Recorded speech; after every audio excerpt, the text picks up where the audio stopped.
rekonštrukcie s použitím lasera, čiže určitým spôsobom laserová liposukcia, ktorá je modifikovaná tým, že sa použije laser. Ten laser obsahuje dve účinné vlnové dĺžky.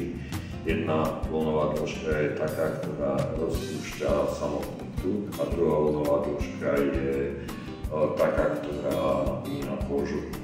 Samotný zákrok trvá zhruba 3 hodiny s tým, že je tam 30-minútová prestávka na to, aby zabrala lokálna anestéza. Zákrok sa skladá z 3 fáz. Prvá fáza je napustenie ocelovanej oblasti väčším množstvom tekutiny, ktorá obsahuje lokálne anestetikum, adrenalín, bikarbonáty. Po napustení celej oblasti je zhruba 30-minútová prestávka, ktorá slúži na to, aby poriadne zabrala lokálna anestéza. Druhá fáza operácie je za použitia lasera, kedy sa samotné tukové bunky rozpúšťajú pomocou koherentného svetla, ktoré produkuje laser. Tretia fáza operácie je odsatie toho, čo tam zostalo po použití lasera. Po zákroku sa pacient postaví z operačného stola a odchádza po vlastných nohách domov. Žiadne nejaké zdravotné dôvody to neboli, bolo to jednoducho o tom, že som chcela vyzerať lepšie do plaviek, môcť si dať menšie tričko, nemusieť nosiť voľné strihy a tak ďalej, aby som nemusela zakrývať tie partie, ktoré mi prekážali. Keď som sa rozhodovala o tom operačnom zákroku, tak samozrejme, že som mala obavy. A stretla som sa predtým s pánom doktorom a na základe toho rozhovoru ja som išla na ten zákrok úplne bez problémov, bez žiadneho stresu. Ako on so mnou tak rozprával a tak komunikoval, že jednoducho som sa toho vôbec nebala. A pri tom zákroku, samozrejme, že ako človek, každý má obavy, že prídete a teraz naraz ležíte na stole a čo budú s vami robiť. Vôbec mi to nejak neprišlo, ako nejaká operácia,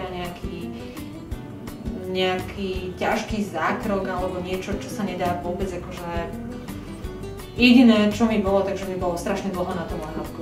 Ale nič iné mi na tom až tak veľmi neprekážalo a môžem povedať, že ak niekto aj videl ten záznam, ktorý bol predtým a každý, že vyzeralo to strašne, muselo to byť hrozne bolestivé a neviem čo všetko. Nie, vôbec. Ako toto som nemala z toho vôbec žiaden takýto dojem. Ani som nemala žiadne bolesti, ako pri tej operácii absolútne bez problémov. Ten zákrok nie je nič strašné. Nie je to nič strašné. A ten efekt je hneď. A samozrejme, že už aj keď nosíte potom tie sťahovacie nohavičky alebo tú bandáž, alebo ako by som to nazvala, tak už vtedy máte pocit, že vás to stiahne a už máte pocit, že ste účí a hneď je krajší, dodáva to sebavedomie. Takže určite by som to každej doporučila.